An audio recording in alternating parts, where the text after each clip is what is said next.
Okay, so this is part 2 of my introduction to doppelgangers, and just to make sure you're familiar and remind you, I'm standing here at the corner of Beckley. I blew it up there, as you can see, and if I scan around, I'm at the entrance and exit ramp to the R.L. Thornton Expressway. If you can see that sign, it's kind of hard. I got the sun right in my eye. That's the R.L. Thornton Expressway. And I promise you this is going to make sense here in a minute, okay? But you can see this is a very busy intersection. And if you follow Beckley up, like if you were just to be with that red truck there, you just follow that red truck up about 5 blocks, you would end up right there at the intersection of Beckley and Zhang, which is where Oswald's rooming house is. And of course, we know Oswald didn't have a car, but he could easily walk down Beckley to this location right here, at the corner of Beckley and the R.L. Thornton Expressway entrance, and it's just a short walk. And this is going to come up here in a minute, so I promise to bring it home here before we move on to the next video. We left off, we were talking about the bullshit Mexico City, the bullshit Sylvia and Annie Odio story, and the bullshit Ford dealership in New Orleans. So what's next? Well, according to Malcolm Price, a witness who came forward after the assassination, he was a manager at the Sportsdrome Rifle Range in Dallas, Texas. He said a man resembling Oswald came in, was acting in such a way as to draw attention to himself. Get used to that. They always act in such a way to draw attention to himself. Price said he helped Oswald adjust the scope on his rifle, and because it was evening or nighttime when he showed up to do his rifle shooting, Price took his car out there and used his car headlights to light up the target. According to Price, after the scope was adjusted and the headlights turned on, this man named Oswald fired 3 shots into the bullseye on the target. According to Price, he saw Oswald 2 more times at the range, once in October and a second time in November. So this is going to be a really convenient story to add to the narrative that Oswald not only was an expert shot, you know, in the Marine Corps, he took sharpshooting, he was a sharpshooter and all that, and this is supposed to show that he kept up on his skills by practicing at the Sportsdrome as the assassination got closer. And according to Malcolm Price, he was an excellent shot, right? He fired 3 shots into the bullseye on the target. This is going to be a necessary component to the narrative that Oswald could have made the shots at the Dealey Plaza. All right, that's at the Sportsdrome. Then Morgan's Gun Shop. I just passed Morgan's Gun Shop. Of course, it's not Morgan's Gun Shop anymore. It's a lawyer's office, but it's right catty corner from Lee Harvey Oswald's rooming house. I mean, it's right there on the other side of Zhang and Beckley. And so it's literally a hop, skip, and a jump from Oswald's rooming house. According to Dewey Bradford, who was a witness, a man resembling Oswald bought ammunition for his rifle in a very, quote, rude and impertinent way. He made a scene, there we go again, telling Bradford and his wife and brother-in-law that he had been in the Marine Corps. Later, when Oswald was arrested, they recognized his resemblance to the man they witnessed in the gun shop. All right, so here again, acting in such a way to draw attention to himself. He's in a gun shop, just like he was in a rifle range, getting ready for his big moment. Now you're going to see here, I'm just listing these out, but there's going to be problems with all of these so-called sightings and evidence that shows that it couldn't have been him. Downtown Lincoln Mercury, Dallas, Texas. This is the famous one everyone's heard about. According to Albert Guy Bogart, who was a salesman there, at mid-afternoon, so it was like 2 or 3 o'clock, a young man walked into the showroom, said he was interested in buying a red Mercury Comet. He identified himself as Lee Oswald. He told Bogart, "I don't have any money for a down payment right now, but," quote, "he had some money coming in within 2 or 3 weeks and would pay cash for the car at that time." So there's a big job he's going to be doing. He's going to get paid a bunch of money to buy this car. Bogart said, "Well, let's go test drive the car." So he says Oswald got on the Stemmons Freeway, which of course around here in Dallas, the Stemmons Freeway connects everything. So the Stemmons Freeway runs right by Dealey Plaza, for example. Every morning when I'm coming into Dallas, I'm on the Stemmons Freeway. So he's on the Stemmons Freeway, and he's driving recklessly at 85 miles an hour. Now, we know Oswald never had a driver's license, never had a car. He could drive. He did drive. Talked about in the New Orleans series how he drove to Jackson with Judith Very to test and see if the cancer bioweapon had taken in the 3 prisoners. He drove Judith Very on that occasion, and witnesses said he was driving. But he didn't have a driver's license, and he didn't have a car. When you go in, I don't know about you, anytime I've ever test driven a car, you have to give them your license. But he didn't have a license. So that's interesting. Upon returning to the dealership, Bogart's fellow salesman, Eugene Wilson, tried to sell Oswald the Comet right on the spot. He says, excuse me, why wait until you have the cash? Let's just buy it right now. Give me your information, I'll check your credit, and you can drive out of here with it. Sounds like a salesman, right? Oswald became irritated, shouting about how expensive the car was and saying, maybe I have to go back to Russia to buy a car. And he left the showroom in a huff. So here, implication again, implicating him again, somebody pretending to be Oswald, driving recklessly. That's not the point. The point is him talking about his time in Russia. So that's further anecdotal evidence that this is the real Oswald, right? Because we all know the real Oswald was in Russia. This is all information that's going to be dropped after the assassination to add to the cover story to confirm or sort of prove the narrative that this guy, this Russian asset who met with Valery Kostikov, tried to get travel visas to Cuba and Russia, trained as a sharpshooter in the Marine Corps, practiced at the sports drome, went to the Morgan's gun shop to get his rifle sighted, his scope fixed. All this in preparation for his mission, which was to assassinate the president. And it's just painting this picture that's going to make him look guilty as sin, right? And it's all about public consumption. They know there's not going to be a trial. None of this is going to stand up in court because the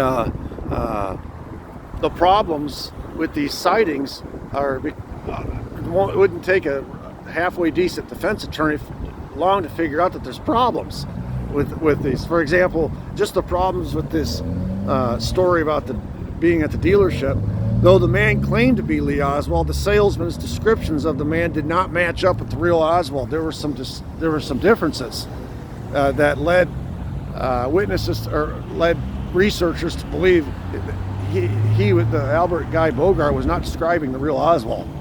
Also, Oswald did not have a driver's license, as we indicated, and according to other witnesses, the real Oswald was elsewhere that afternoon. That's what I'm getting at. We're going to see here in a minute that all of these sightings, Oswald, there's documented evidence that he was actually somewhere else during every one of these scenarios. Then we have the situation at the Dallas FBI office. According to Nanny Lee Fenner, she couldn't remember if it was a Wednesday, a Thursday, or a Friday, November 6th through 8th, one of those 3 days. Nanny Lee Fenner observed a man getting off the elevator and approaching her desk. This is downtown Dallas at the FBI office. Okay, the man identified himself as Mr. Oswald and asked to see Special Agent Hosty, please. According to Fenner, Oswald got mad, he had a wild look in his eye, and he was real fidgety, and he got upset or hostile when he was informed that Hosty was not in the office. She said he was carrying a 3x5 envelope in his hand, and she said he was very fidgety, very nervous looking, and he had this wild-eyed look in his eye. All right. So when he finds out that Hosty's not there, he throws the envelope on her desk and he says to her, "Well, get this to him," before he turned and he left abruptly. According to Fenner, there was a folded piece of paper sticking out the top of the envelope with a handwritten message on it, which read, "I will either blow up the Dallas Police Department or the FBI office." And the threat was signed with a flourish underneath it, Lee Harvey Oswald. Okay, so now we've got Lee Harvey Oswald threatening violence against a government facility, right? But the problem is, and this becomes a problem with all of these sightings, is that they went back and they looked at Texas School Book Depository personnel records, and In every one of these situations that we've just gone through, the real Lee Harvey Oswald was at work. And this whoever this is going around laying this trail of incriminating information or incriminating details at the feet of Lee Harvey Oswald, signing his name, claiming to be him, etc., etc. It's doing it at the time when it's easily checked. You can easily go and check his employment records to find out if he was at work that day, and in every one of those cases, he was at work. So it's clear somebody's pretending to be Oswald while the real Oswald's at work. Another witness, Garland Slack, said he saw a man pretending to be Oswald at, again, the Sportsdrome rifle range, that same Sportsdrome rifle range. And he said, I saw him twice, once on November 10th and a second time. He said on the second time he saw Oswald at the range was memorable because Slack put up, you buy these targets. You go in, you buy these targets, you shoot at your own target. He said, I put up my target. Oswald was in the stall next to me, turned his rifle, and he fired into my target. And he burned up all his ammunition on my target. So when he confronted him on it, Oswald got defensive and he said something about, I thought it was that son of a bitch Kennedy, and he had a look on his face that I would never forget. That's what, that's another, my goodness, that's about as incriminating as it could be. Again, he's at a rifle range, honing his skill as an expert marksman, and then, in order to draw attention to himself, he shoots at somebody else's target. When he gets confronted, he says something about Kennedy being a son of a bitch. And he has this wild-eyed look on his face. And of course, they're going to portray Oswald as a lone nut. And so it's, in order to corroborate him as a nut, they got to have all these sightings of him prior with this wild-eyed look on his face, this crazy, he's always getting mad, he's losing his cool, losing his temper, etc., etc. Okay, so we're now finally ready to talk about where I've been standing this whole time, and I apologize, it's very busy here, so hopefully you can hear me over all the car engines, but I'm standing here at the corner of Beckley. Again, if you go up Beckley about 5 or 6 blocks that way, you're right at his rooming house, which is right catty corner from the Morgan gun shop that we spoke about. But here we are at the corner of Beckley and the entrance and exit to the R.L. Thornton Expressway. And we're going to talk about this location and Ralph Leon Yates. Ralph Leon Yates was traveling down the R.L. Thornton Expressway on November 20. He was making his rounds on this expressway. Looks like the entry here is right there as you follow down that. There's the ramp right there. So he's whizzing by and he sees a man standing R.L. Thornton Expressway with his thumb out. He's hitchhiking. And so at 10:30 a.m. that morning on November 20, 2 days before the assassination, Yates stops on the expressway and picks him up. And this is, of course, the Oak Cliff section of Dallas. It's literally 5 blocks removed from Lee Harvey Oswald's rooming house, as I've shown you several times. And it's right here at the entrance on the R.L. Thornton Expressway. So Oswald, it's very believable, right? All he had to do was walk 5 blocks from his rooming house, turn the corner, get on this ramp. As you can see here, I'll show it. There's a sidewalk. Here's that black car that's turning right there is turning onto Beckley. So he walks down Beckley, crosses there at the crosswalk. There's the sidewalk, follows the sidewalk around, and it curls around, goes down that entrance ramp, and bingo, on the R.L. Thornton Expressway. That's what he did, or that's what would be alleged, and it's very believable. So he's picked him up, this hitchhiker, and according to Yates, the hitchhiker got into his truck carrying a package wrapped in a brown wrapping paper. It was about 4.5 feet long. Uh-oh. Wonder what that is, right? And of course, that's the whole point of this. He looks like Oswald, and he's carrying a suspicious package that's between 4 and 4.5 feet long. It's 2 days before the assassination. I wonder where they're going. Let's find out. Yates told the man he could put the package in the back of the truck, but the man wanted to carry what he said were curtain rods with him in the cab of the truck. Yates tried to make small talk with the hitchhiker about the president coming to town in 2 days, big events and all the news. Yates said, "The man asked me if he thought a person could assassinate the president." Holy smoke. I mean, you talk about obvious. Yates said, "Well, I guess so." Hitchhiker, "Do you think it could be done from the top of a building or out of a window high up?" Yates says, "I guess it's possible with a good rifle and a scope, but whoever would try it would have to be a really good shot." According to Yates, the hitchhiker pulled out a picture which showed a man with a rifle and asked if the president could be killed with a gun like this one. And Yates said, "Well, I guess so." Oh my goodness, this conversation is so incriminating, right? And what he's carrying. He's asking about a rifle. He's showing him a picture of a rifle. I wonder what's in that 4 foot to 4.5 foot package wrapped in brown paper. He says it's curtain rods. You know Yates has to be thinking about that. So the hitchhiker says, "Do you know the president's route for the parade?" Yates says, "No, but I think it's in the paper." Hitchhiker, "Do you think the president will change the route?" So now you got the doppelganger, pretend to be Lee Harvey Oswald, concerned about whether or not they're going to change the route, which of course they do. Yates says, "I doubt it, unless for safety reasons." According to Yates, the hitchhiker then asked to be let off along Houston Street. So he took him downtown. Yates dropped him off the corner of Elm and Houston at the stoplight right directly in front of the Texas School Book Depository, and he watched the hitchhiker carry the package containing, quote, curtain rods across Elm Street. And he just disappeared. So he takes him right to his work location, right where they're going to say 2 days later he shot the president from, with this 4 to 4.5 foot long package wrapped in brown paper that he claims to be curtain rods. And during the whole trip, he's asking about assassinating the president. I mean, it's so obvious. Oh my goodness. Yates then returned to his workplace and told his co-worker, Dempsey Jones, about his strange encounter with the hitchhiker. 2 days later, Yates sees pictures in the media of Lee Harvey Oswald, and he recognizes him. That's the guy I had in the truck. He's identical. So he goes to the FBI, and he takes Jones with him as a corroborating witness. And, the incriminating details are obvious. First of all, the location. The Beckley Avenue entrance to the Thornton Expressway is on the same street as Oswald's rooming house, which is 1026 North Beckley, by the way.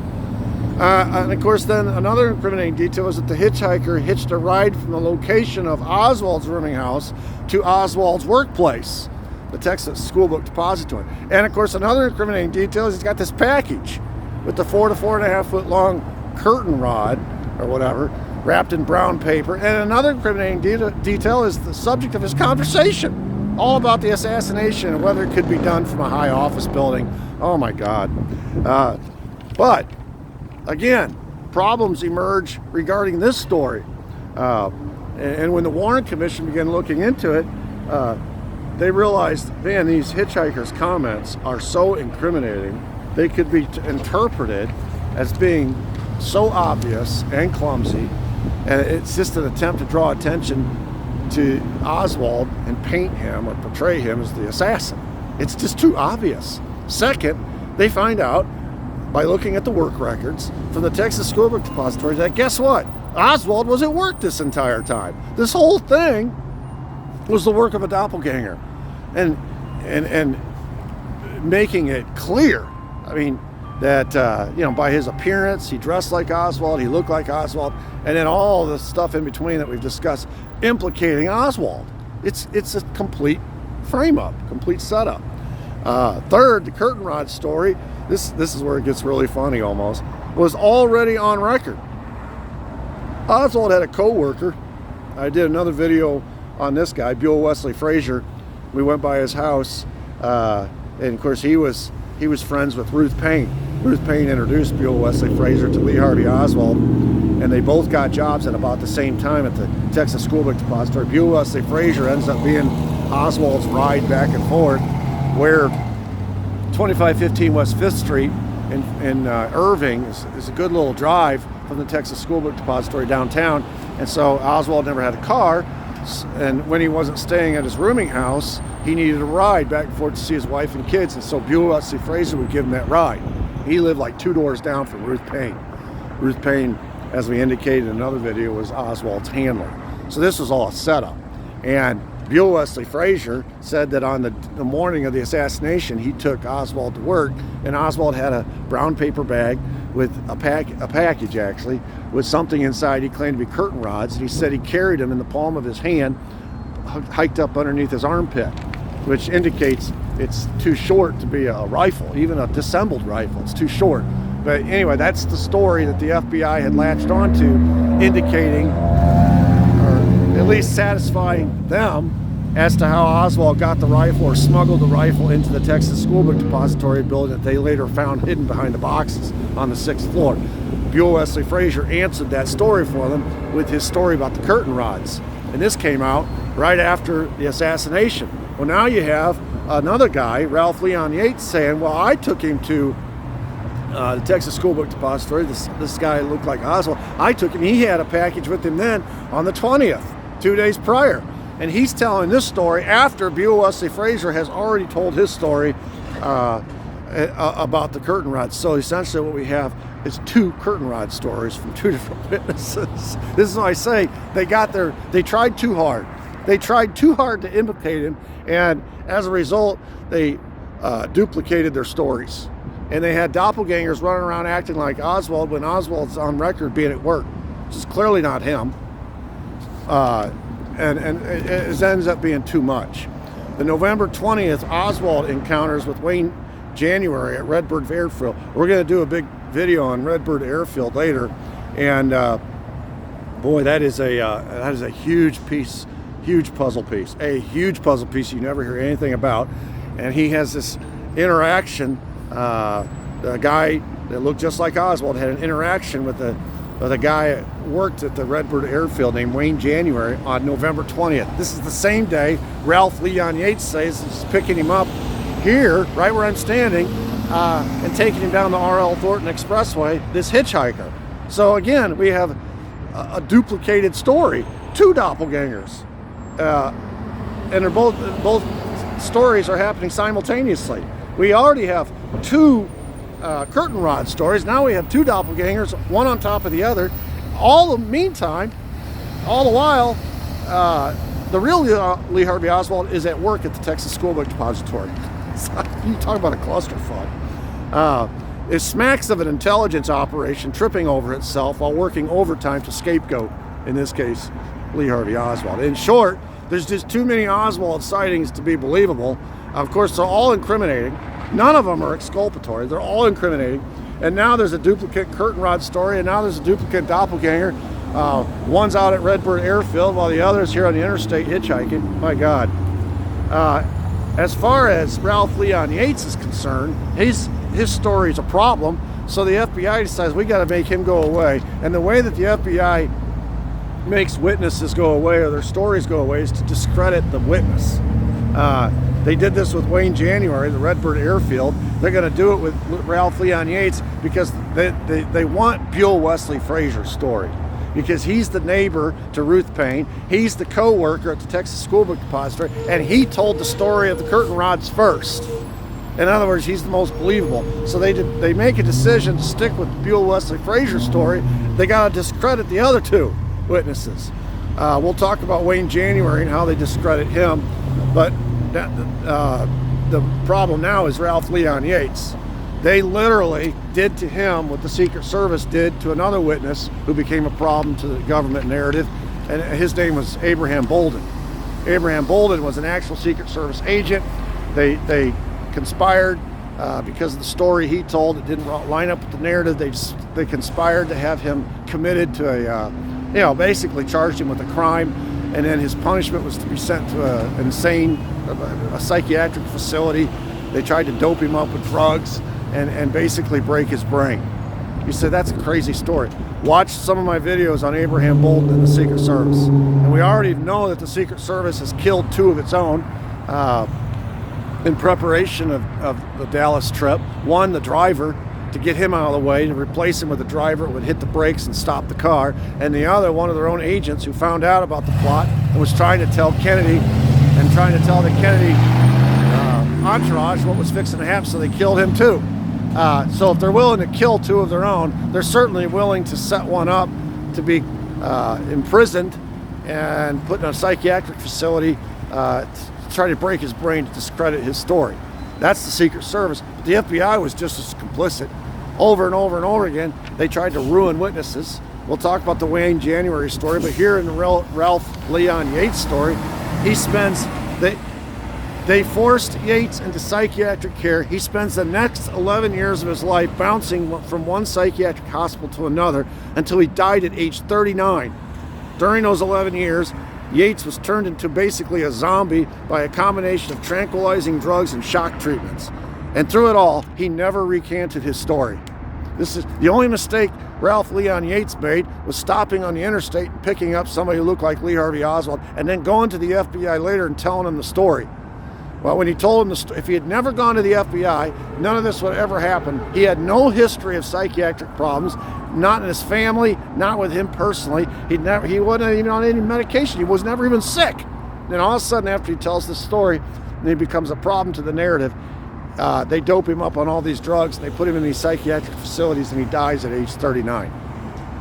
That is not altogether dissimilar from the story I'm going to tell you about Wayne January and how they discredit him. All because they looked at these same timeline that we're looking at and they're saying, my God, this is ridiculous. We've got 2 sightings on the 20th, one at Redbird Airfield, one on the interstate. We can't have 2 doppelgangers on that same day. They're stepping on top of each other. We got to get rid of both of them. You guys got too eager, too ambitious, and too clumsy. And then one of them's talking about these curtain rods, the hitchhiker bringing curtain rods, and we already have our curtain rod story. So we got to get rid of these 2 witnesses. So that's what they did. That's what they did. So I hope I've painted a little bit of a picture here of this run-up to the assassination, and clearly the CIA and the FBI were in cahoots. The CIA was, I believe, setting up all these doppelgangers, and they were the ones in charge. You have the disinformation, the story that came out of David Atlee Phillips in Mexico City. That was all concocted bullshit. All of this is bullshit. It's all bullshit. And it's designed to drop right after the assassination and make everyone in the vacuum and in the heat of the moment when everyone's eager to know something or have this unexplainable event explained to them in some rational way. All of this stuff that's been prepared in advance, which what a cover story is going to fill that vacuum and explain to everybody what happened. And of course, people go on with their lives, and that's what they remember. There's an old saying, a lie goes around the world 7 times before the truth gets out of town. These are all lies. None of them would stand up in court. All you got to do is produce the Texas School Book Depository work records, shows the real Lee Harvey Oswald at work that day, and all the doppelganger stories get blown up in their face, which means if they were lying about that, what else are they lying about? And if they find out about a duplicate curtain rod story, then that blows up the whole narrative about how he got the gun into the Texas School Book Depository. In other words, the whole case falls apart. But they knew in advance there would be no trial. This doesn't have to stand up in court. The guy's not going to live to have a trial. All we have to do is use it, put it on the front pages of newspapers to fool the American people. And that's what it was about. All right, on to our next location. Thank you.